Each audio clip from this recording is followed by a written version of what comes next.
Why do hiccups keep interrupting your breathing? It starts with one tiny muscle spasm, but the sound comes from somewhere else. The muscle is your diaphragm, the sheet that moves down when you inhale, but during a hiccup, it contracts suddenly, pulling air into your lungs before you can control it. That surprise inhale triggers your throat to snap shut almost immediately. The trapped airflow creates the familiar hic sound, so the noise is not your diaphragm making music.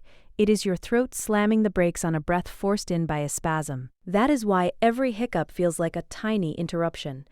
Most hiccup attacks fade within 5 to 15 minutes, but the reflex can repeat hundreds of times. Each one follows the same odd sequence: spasm, inhale, closure, sound. Your hiccup is basically a breathing glitch with a built-in sound effect. Like, comment, and subscribe for more strange facts your body performs every day.